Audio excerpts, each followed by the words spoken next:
Hey everyone, Gill Gross here, and it is time for a preview of the 2023 Wimbledon men's semifinals. Novak Djokovic versus Jannik Sinner, and Daniil Medvedev versus Carlos Alcaraz. Let's start with Alcaraz Medvedev. No reason, just because. Head-to-head between those two is 1-1. Wimbledon 2021 was the first meeting.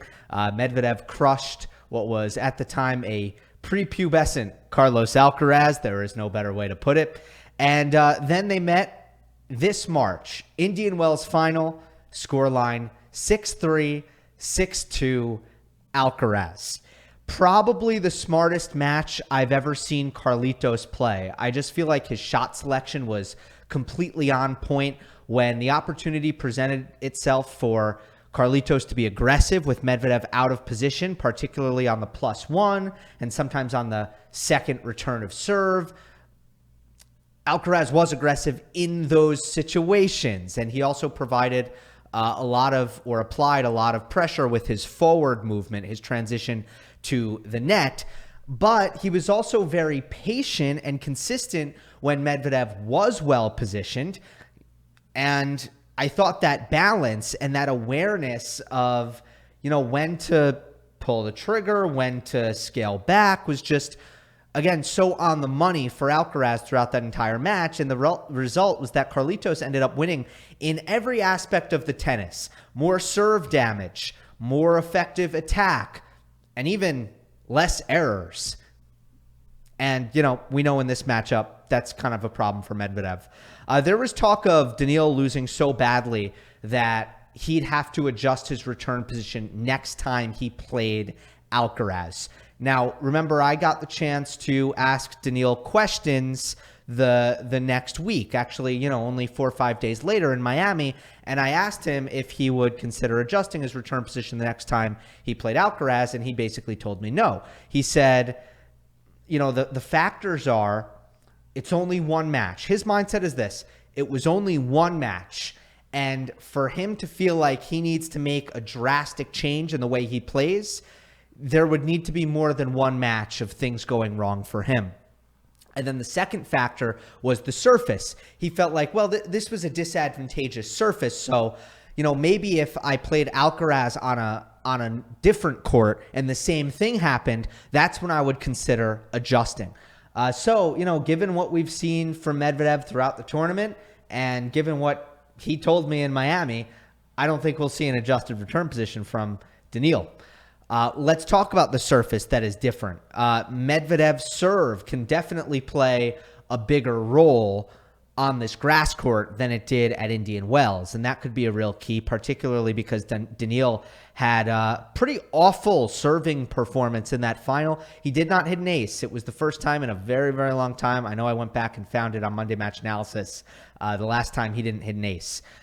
And the backhand. I think the backhand can be a much more effective shot on the grass than it was on that gritty hard court. I think that Medvedev will not only be able to do more damage off the two-hander, but more importantly, it should be a shot that is difficult for Alcaraz to attack on the grass.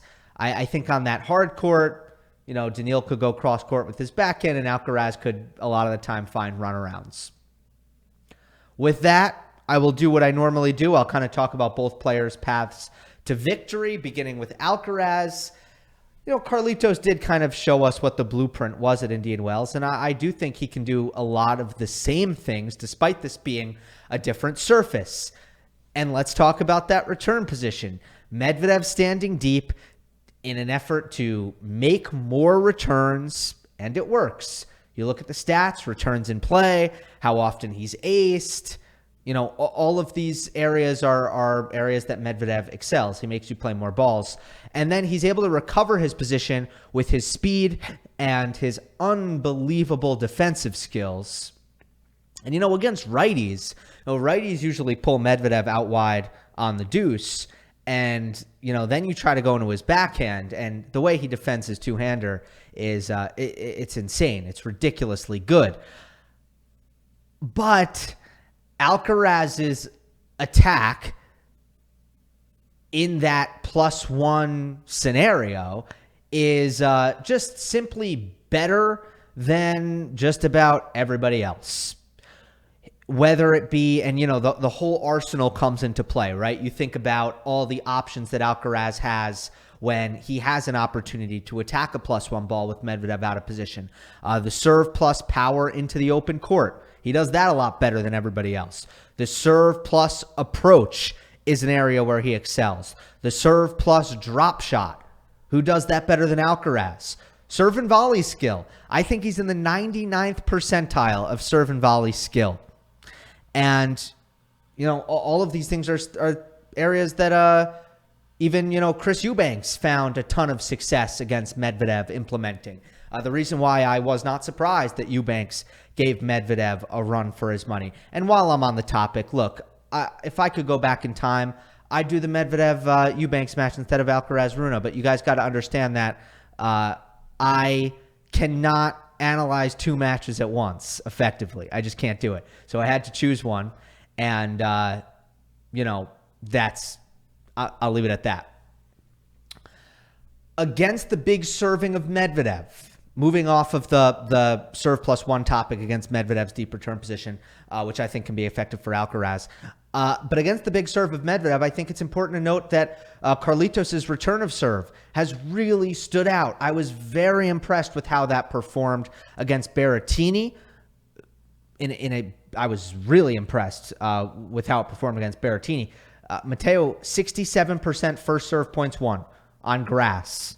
That is miraculous. Berrettini's career average is 78%, and that includes hard courts and clay courts. So you could imagine probably what the grass average is, maybe around 80. Alcaraz shut it down completely. Nicolas Jarry had a little bit more success than Berrettini, but he was 72% first serve points won. So, Jarry and the massive first serve that he possesses, it's not like it was able to dominate Carlitos in any meaningful way. I think Alcaraz's return mindset will be this.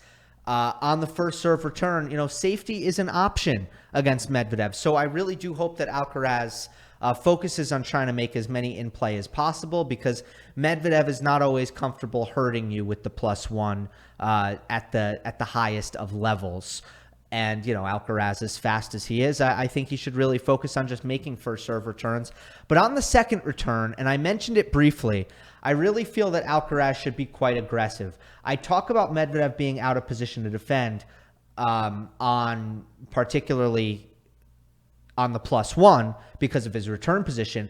But the same thing applies to the second serve return when Medvedev is recovering out of his service motion and he's on the baseline, which is really not a position that optimizes his court coverage. And we saw Alcaraz, despite him implementing a very patient game plan in a lot of ways, he was not patient on the second serve return. He was very, very bold and looking to do damage, and I think he should do that again.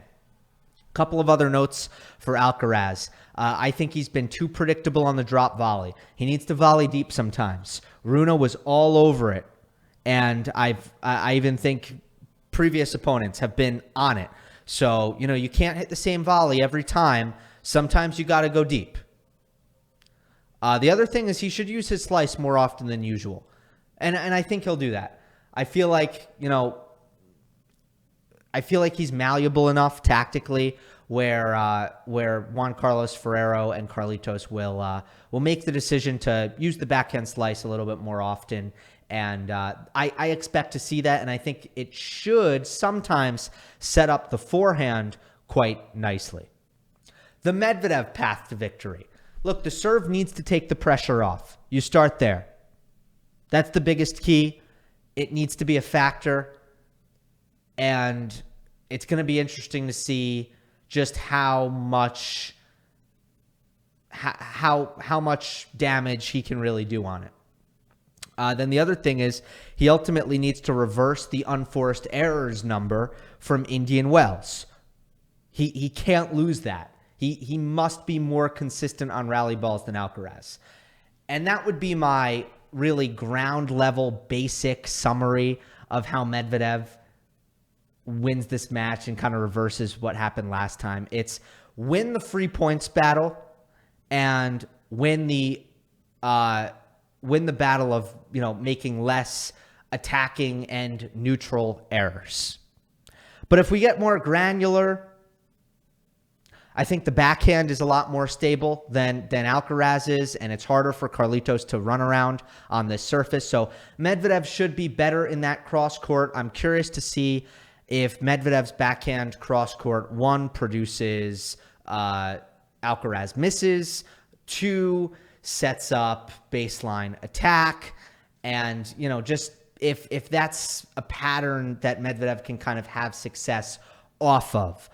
I mentioned the scrambling. I do think that Medvedev will have an opportunity if his positioning is controlled and, kind of in a position that gives him a chance to sit on, anticipate, and cover the Alcaraz drop volleys, and in some cases, even the Alcaraz drop shots. It hasn't been the best tournament for Alcaraz on the drop shot, and I think a lot of that has been because on grass, players are kind of holding the baseline a little bit better than they typically do on hard court and clay court. And I think Alcaraz at times has gotten himself into trouble on the drop shot. Not to mention, and this isn't talked about that much, it's hard to execute the drop shot from a low contact point. And I've also seen that even on the forehand drop shot where Alcaraz is just not really finding a comfortable contact for his drop shot. I do think Medvedev should also play hard, deep and hard through the middle of the court. And Medvedev is one of the few players, honestly, who's actually willing to execute that. I think there are a lot of really good reasons to play through the middle, but most players just refuse. Medvedev is really one of the practitioners of the ground stroke straight through the middle. And what that does is it'll challenge Alcaraz's absorption of depth and pace. And look, we know that Medvedev isn't a huge hitter, but when he connects on the ball and it's flat on a grass court and it's deep, it's still a ball that's difficult to deal with. And then what you do, you challenge the absorption, you diffuse Alcaraz's offense because he's so good, even when he's on the run into the corners. When you open up the angles of the court, Carlitos can hurt you. Much harder for him to do that from the middle, especially if Medvedev's also on the center line. Like if both players are on the center line, that's where Medvedev is really gonna defend probably extraordinarily well, unless Alcaraz absolutely laces the ball. And what you can do is, be patient. Don't create width until you have an opportunity to attack. Then you can create width. I'm wondering if Medvedev will play through the middle a little bit more. All right, I want to talk about some factors. Mental factor first. I actually like Medvedev in this area. He is a confidence player, and I think he's pretty confident right now. Plus, he comes in without pressure. He was not expected to do well at Wimbledon. I think he feels like he's kind of sneaking up on people like he did in Rome, and he loves that role. He's really in his element in that role. And also, I don't think there's been a lot of duds from Medvedev in big matches in majors. I don't think that's happened all that often. Now, I mean, I can think of some blowouts like the 2021 Australian Open final, but in general, I think he's performed pretty well in these kinds of matches. Oh, the Team US Open semifinal was pretty bad as well. So I don't know. Maybe you can think of some examples, but I trust Medvedev mentally. Alcaraz, I have some questions about. He was mentally stilted yet again for the first set against Rune. And that is not ideal. I'm not hitting the panic button by any means. At the end of the day, he's still 20 years old. So, I mean, again, don't think that this is me levying criticism, but I would also say that the nerves and the tension of the big matches, we've seen 2 majors in a row where that's been a really big factor because, again, I think in the first set against Rune, he was far, far, far below the level that he needs to play, and it was just that Holger was in the same place mentally, and that's why it didn't cost Alcaraz. Physically, however, I think Carlitos has a really big advantage, actually. First, you have the disparity in the quarterfinals where, Medvedev did a lot of running and a lot of defending against Chris Eubanks and played a 5-setter, where Alcaraz played a straight set match where there were barely any rallies. I also think that Medvedev's match against Fucsovics and even Medvedev's match against Mannarino, considering it was over the course of 2 days, had some components to them that were quite physical. So I feel like Daniil has a lot more mileage coming into this semifinal compared to Alcaraz. I wonder if we'll get like a next-gen stat like distance run throughout the tournament, because sometimes, I don't know if IBM is tracking that or something, but sometimes we get that. Daniil is now 4-9 in 5-set matches after the win against Eubanks.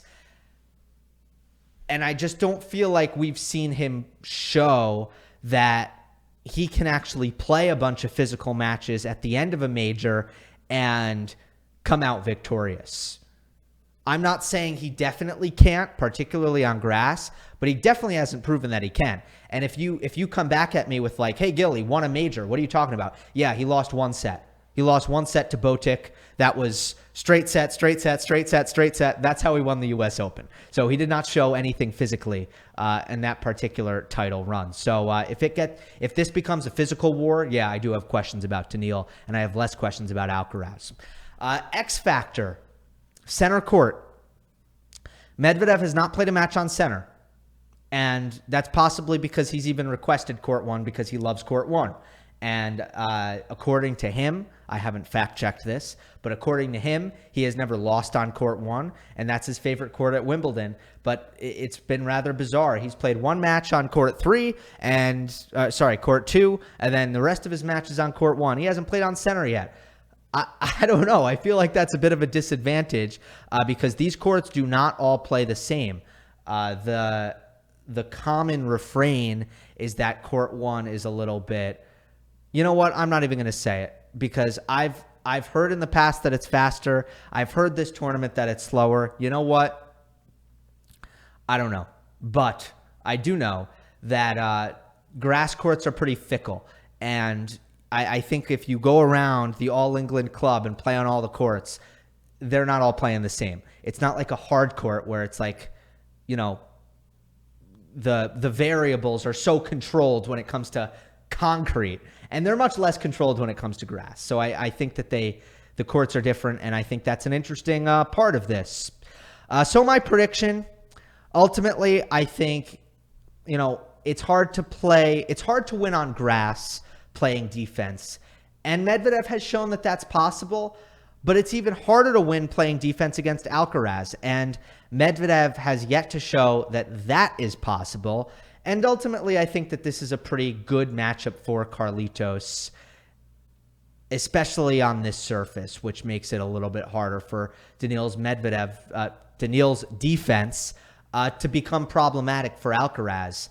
I just haven't seen Medvedev impose his will enough offensively for me to feel confident that he can beat Alcaraz. Because to me, relying on Carlitos to miss is not a great strategy on this court.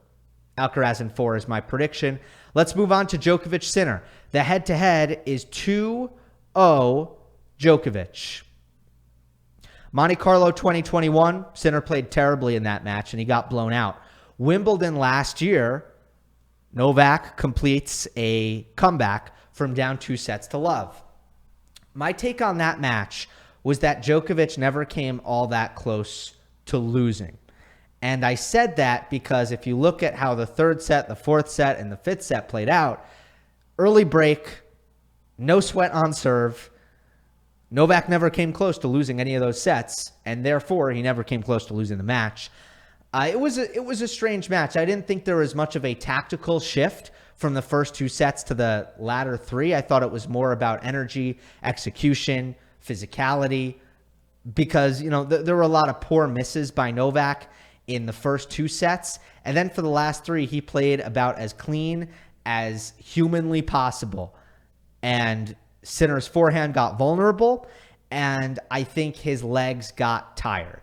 And that was ultimately my spark notes for how the match went. Djokovic path to victory.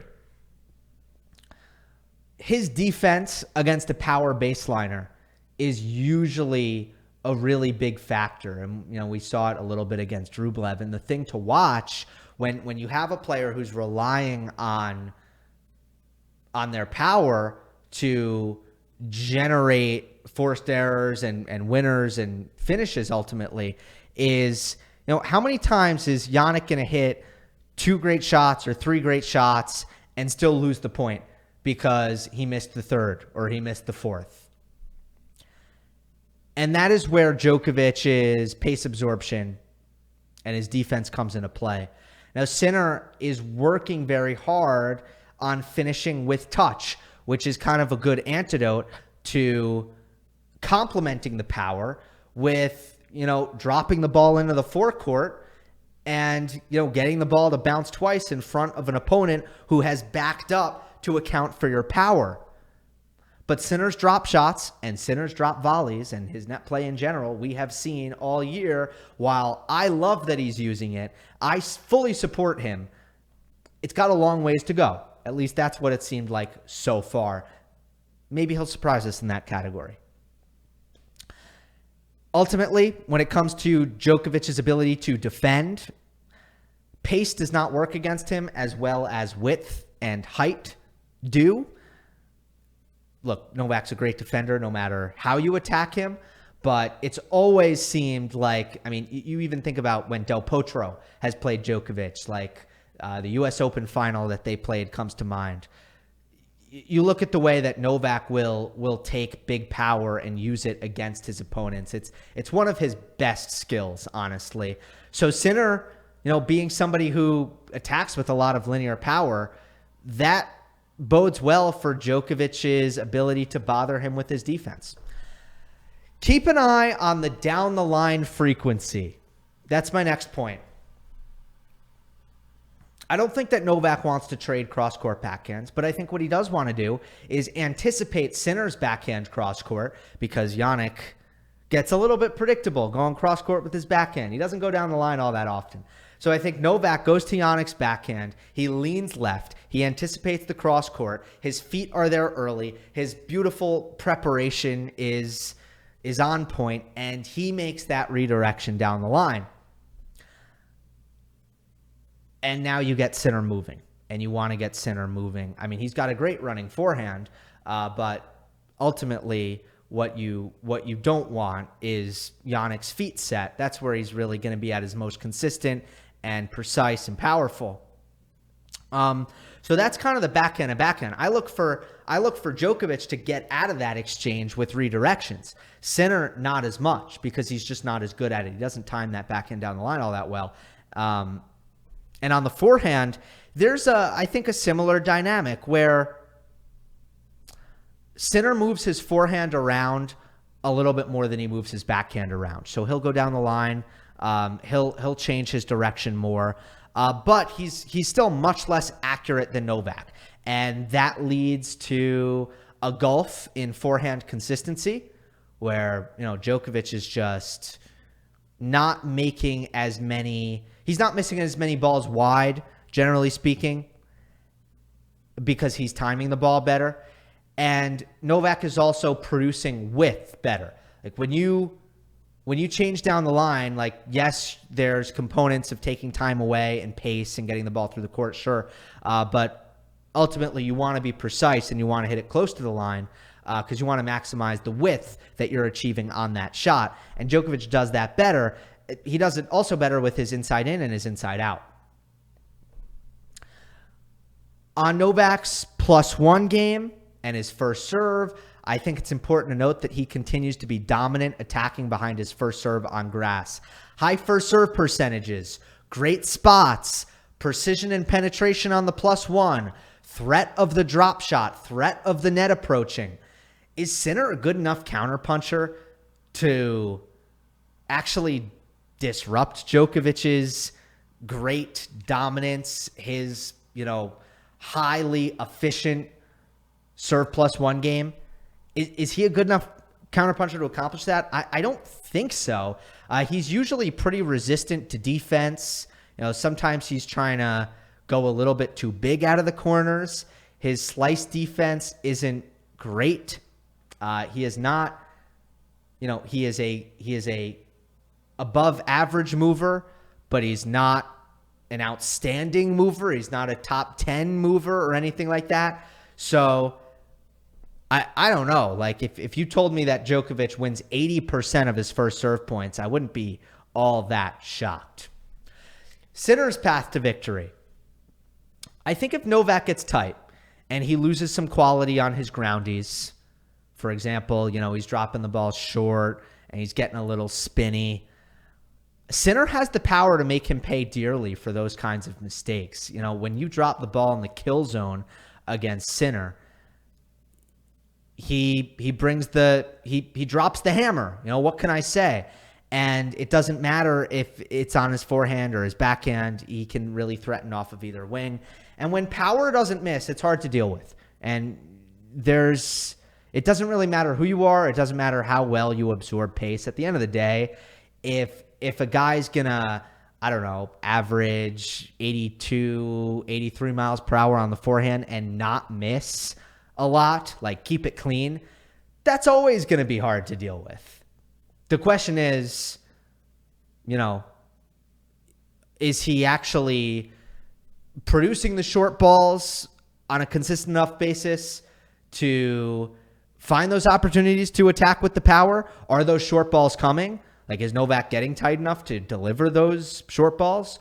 And also, is Sinner doing it without making mistakes? I think Jannik needs to stay present, move the ball around, mix up pace a bit. I hope I'm not watching Jannik in the ground stroke rallies and it just feels like he's not thinking. And, he's just kind of playing with a sameness and injecting pace into every ball and playing Novak into that rhythm. I don't think that's the way. I think he needs to think. Look, you don't have much time to think, so it needs to be somewhat instinctual, but he needs to mix it up, all right? He needs to bring the variety, and he needs to hope it works because that's his only chance. He has to give himself a chance. I want to see drop shots. I want to see net approaches. I want to see, off speed, kind of short angles, roll the ball a little bit, slice short, do stuff. Jannik needs to do stuff. And I know that he might not be as polished at executing that stuff, but God, if you don't try, you have no chance. So just play the right way, play the best way, I should say, and hope that you figure out a way to make some of those things work. For Sinner, the serve is better than last year, and if he makes a high percentage, he definitely has the skills to be ruthless on first serve points. I talk about how the power will pay dividends if he gets the opportunity to get a look at short balls. And, the first serve is another area where you're going to produce those attackable balls. So not only that, but, he's pretty good at taking a deeper turn and still turning it into damage. He has the ability, especially off of wide serves when Djokovic is out of position, to take a deeper turn and still crank it, still do damage. Let's talk about physical. Let's talk about mental. Let's start with physical.